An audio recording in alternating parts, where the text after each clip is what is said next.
اللہ کی تقدیر تھی، یہ جنگ جمل بھی ہونی تھی، جنگ صفین بھی ہونی تھی، اللہ کا نظام تھا، اس میں بھی اس کی حکمتیں رحمتیں چھپی ہوئی ہیں۔ جنگ جمل کی نوبت آ گئی، جب بیعت ہونے لگی تو سب سے پہلے بیعت کی حضرت طلحہ نے، ان کا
جب صلح ہو گئی تو رات کو انہوں نے طے کیا کہ آدھے ادھر حملہ کر دو، آدھے ادھر حملہ کر دو، جو بیچ میں فسادی تھی۔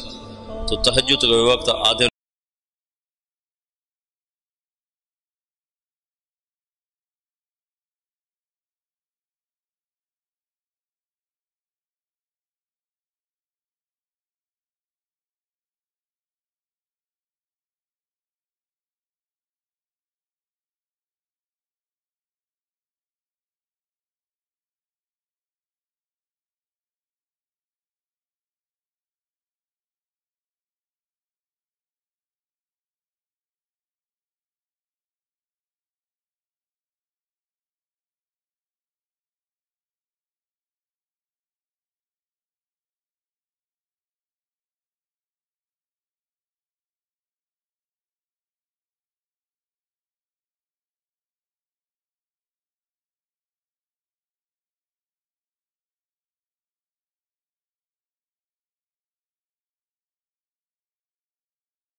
اور عبداللہ بن بنو زبہ نے حضرت عائشہ کے اونٹ کو گھیرے میں لیا ہوا تھا، اور ایسے لوہے کی دیوار بن گئے تھے بنو زبہ کو تو حضرت عائشہ ہی بخشوا جائیں گے انشاءاللہ۔ کہتے ہیں الموت احلی عندنا من العسل، نحن بنو ضبۃ اصحاب الجمل، نحن بنو الموت اذ الموت نزلی، ننعبن عفان باطراف الاسل، رد علینا شیخنا ثم بجلی۔ یہ رقص پڑھ رہے تھے اور جان کی بازی لگا رہے تھے۔ ایک دفعہ ایک شخص ملنے آیا حضرت عائشہ رضی اللہ تعالیٰ عنہ سے،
اور کیے، اونٹ گرا۔ جو دور کے لوگ تھے انہوں نے وہ کو تحقیق پھر تھوڑے ہوتے ان کو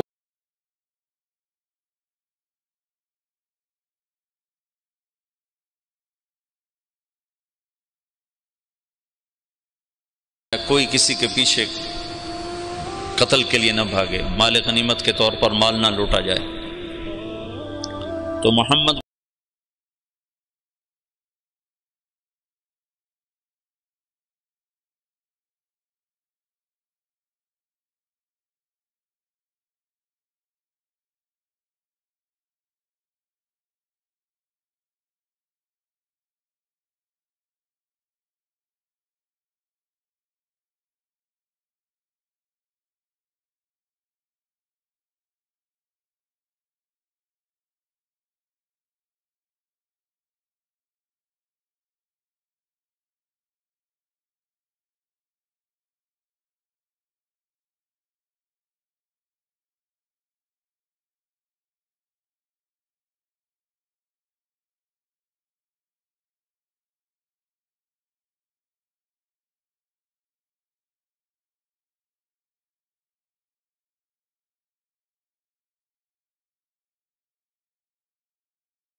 خلافت کو سنبھالتے ہیں۔ بنو امیہ کا سب سے حسین بادشاہ سلیمان بن عبد الملک، سب سے حسین، 42 سال کی عمر، جوانی، اس کی میت کو قبر کے قریب کیا گیا تو ہلنے لگا تو اس کے بیٹوں نے کہا ہمارے ابا زندہ ہیں، وہ سختہ ہو گیا ہے، زندہ ہیں۔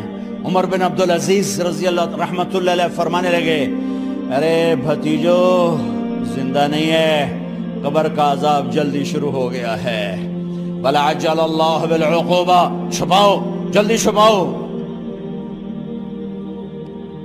عمر بن عبدالعزیز جس تخت پر بیٹھے اس پر سلیمان تھا، اس پر ولید تھا، اس پر عبد الملک تھا، ان تینوں نے اپنے من کو راضی کیا، عمر بن عبدالعزیز نے اپنے رب کو راضی کیا۔ جب عمر بن عبدالعزیز کا وقت آیا مرنے کا تو انہوں نے بلایا رجا بن حیوہ سے، فرمایا کہ میں نے عبد الملک بن مروان، چاچا بھی تھے سسر بھی تھے، ان کی بیٹی فاطمہ سے شادی ہوئی تھی، میں نے اس کو قبر میں اتارا، کفن کی گرہ کھول کے دیکھا تو اس کا چہرہ قبلے سے ہٹ چکا تھا، رنگ کالا سیاہ پڑ چکا تھا۔ عبد الملک بن مروان گورا چٹا تھا، یہ جگہ سرخ تھی، کالا۔ پھر میں نے ولید کو قبر میں اتارا، اس کا بیٹا 10 سال حکومت کی، اس نے 21 سال حکومت کی، اس نے 10 سال کی، ولید بن عبد الملک۔ میں نے اس کے کفن کی گرہ کو کھول کے دیکھا تو اس کا رنگ سیاہ ہو چکا تھا اور قبلہ کی طرف سے چہرہ پھر چکا تھا۔ پھر اس سلیمان کا واقعہ تو ابھی سنایا، پھر اس سلیمان کو قبر میں اتارا اور اس کے کفن کی گرہ کو کھول کے دیکھا تو اس کا چہرہ قبلے سے ہٹ چکا تھا۔ اب میں جا رہا ہوں، مجھے دیکھنا۔ پہلے تینوں نے حکومت کی پوجا کی اور عمر بن عبدالعزیز نے اپنے اللہ کی پوجا کی۔ انہوں نے ایک بڑا عجیب خطبہ دیا جب خلیفہ بنے، اے لوگو، بچپن میں شعر و شاعری کا شوق تھا تو میں شاعر بنا، تھوڑا سا اٹھان ہوئی تو علم کا شوق لگا، میں نے علم حاصل کیا، جوان ہوا تو فاطمہ بنت عبد الملک سے عشق ہوا، میں نے اس سے شادی کی، اب اللہ نے مجھے حکومت دے دی ہے، اب تم دیکھو کہ میں اس سے اپنے اللہ کو راضی کروں گا۔ ہمارے حکمران تو ووٹ سے آتے ہیں اور چلے جاتے ہیں 4-5 سال کے بعد، ان کی وراثت میں حکومت آ رہی ہے اور 3 بر اعظم پر حکومت ہے، اور ایسا روب و دبدبہ ہے بنو امیہ کا، کوئی ان کے سامنے سر نہیں اٹھا سکتا۔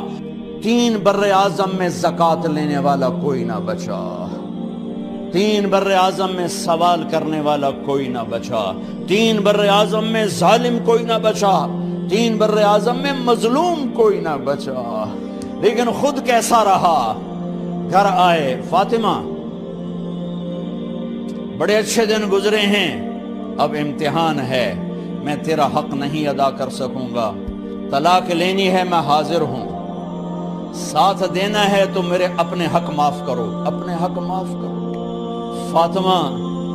فاطمہ جیسی عورت انسانی تاریخ میں کوئی نہیں آئی، سیاسی لحاظ سے، سیاسی۔ دادا مروان بادشاہ، باپ عبد الملک بادشاہ، بھائی ولید بادشاہ، دوسرا بھائی سلیمان بادشاہ، تیسرا بھائی ہشام بادشاہ، چوتھا بھائی بادشاہ اور اپنا خامن بادشاہ، 7 نسبتوں سے یہ عورت شہزادی ہے۔ کائنات انسانی تاریخ میں اتنی بڑی عورت کوئی نہیں آئی، سیاسی۔ فاطمہ کہنے لگیں عمر، میں نے سکھ کے دن تیرے ساتھ گزارے ہیں، دکھ میں تجھے چھوڑ کے نہیں جاؤں گی، جاؤ میں نے اپنے سارے حق معاف کیے۔ پھر حضرت عمر بن عبدالعزیز کی راتیں اور دن کیسے گزرے؟ مسلح پہ بیٹھتے اور روتے وہیں سو جاتے اور روتے وہیں سے اٹھتے، پر 3 بر اعظم میں ظالم کوئی نہ بچا، مظلوم کوئی نہ بچا، زکوٰۃ لینے والا کوئی نہ بچا۔ اپنی حکومت کو اللہ کی رضا کے لیے استعمال کیا۔ کیسے استعمال کیا؟ سارے مال فاطمہ کا سارا زیور بیت المال میں ڈال دیا، تنخواہ پہ آ گئے، عید کا موقع آیا، بچوں نے ماں سے کہا ہمیں کپڑے لے کر دو، عید آ رہی ہے، ہر آدمی اپنے بچوں کے لیے کپڑے لے رہا ہے، ہمارے بچے بھی کہہ رہے ہیں کپڑے لیں، جاؤ بھائی لو۔ فاطمہ کے پاس عمر 3 برِ اعظم کے بادشاہ کے بچے آ رہے ہیں، ماں جی عید آ رہی، کپڑے تو لے دیں، ابا سے کہیں کہ ابا سے بات کرتی ہوں۔ ابا تشریف لائے، خزانے لبالب بھرے ہوئے ہیں گندم کے ڈھیر کی طرح، کہ امیر المومنین بچے کپڑے مانگ رہے ہیں۔ فاطمہ میرے پاس تو پیسے نہیں، میں کہاں سے کپڑے لے کر دوں، میرے پاس تو پیسے کوئی نہیں۔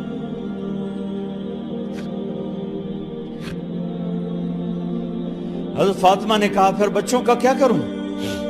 کہا پھر مجھے بھی نہیں پتا کیا کروں۔ اس کے پہلے 3 حکمرانوں نے لوٹ مار کے بازار گرم کیے، ظلم و ستم کے پہاڑ توڑے، اور آج اسی خزانے پہ ایک شخص بیٹھا ہے جو اللہ کو راضی کرنے کے جھنڈے گاڑ رہا ہے۔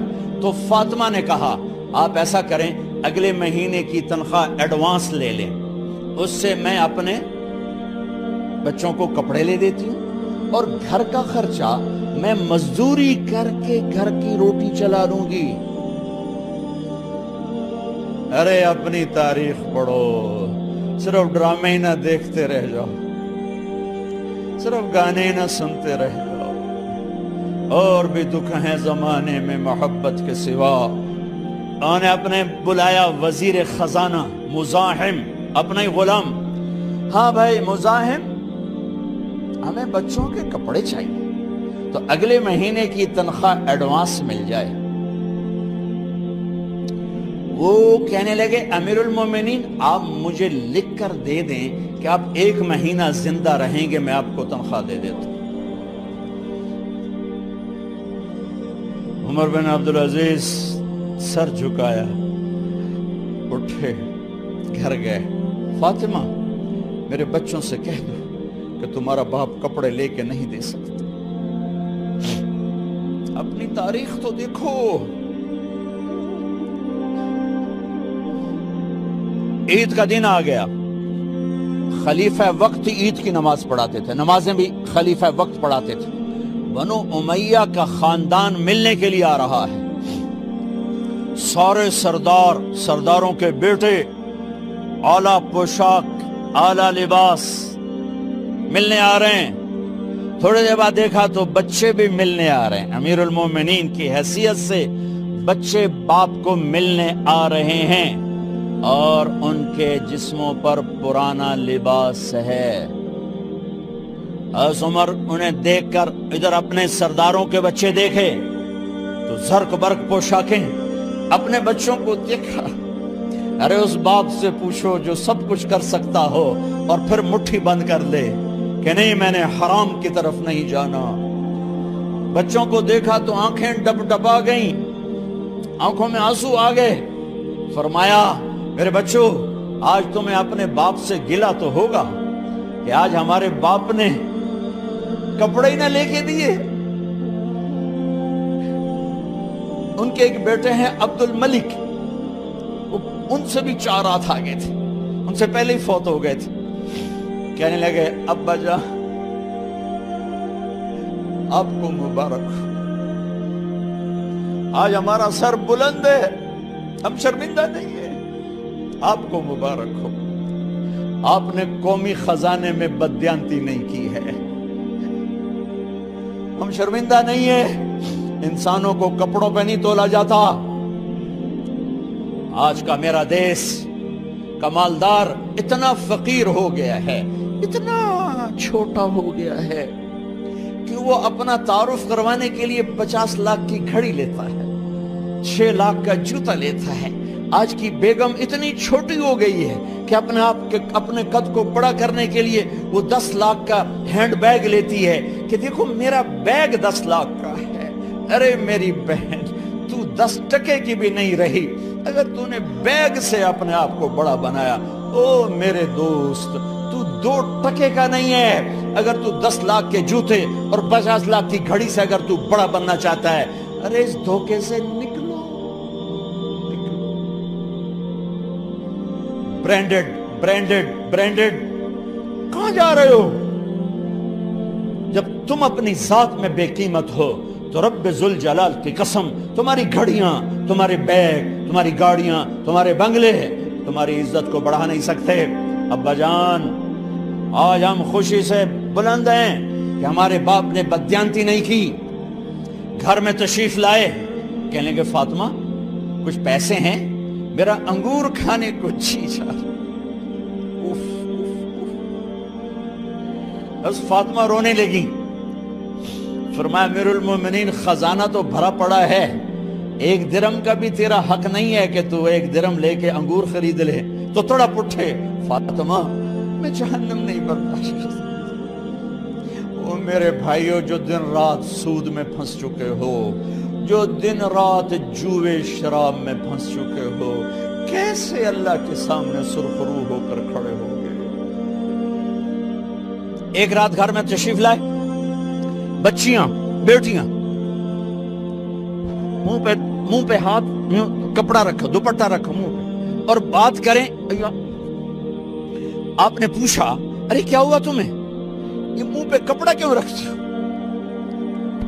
تو خاموش ہو گئی، لیکن گھر کی خادمہ رو پڑی، کہا امیر المومنین آج آپ کی بیٹیوں نے کچا پیاز توڑ کے اس سے روٹی کھائی، سالن کھائی، اور میرے آج کا تاجر کہتا ہے جھوٹ نہ بولوں تو کاروبار کیسے، میرا افسر کہتا ہے رشوت نہ لوں تو گزارا کیسے کروں۔ تو عمر بن عبدالعزیز پھس پہ ہچکیوں کے ساتھ روئے کہ میری بچیوں میں تمہیں بڑے اچھے کھانے کھلا سکتا ہوں، پر میں جہنم کی آگ برداشت نہیں کر سکتا۔ بھائیو اس بندے نے اپنے آپ کو ذبح کر دی، اللہ کو راضی کرنے کے لیے ذبح کر دی، اپنے ذات کو، اپنے جذبات کو، اپنے احساسات کو۔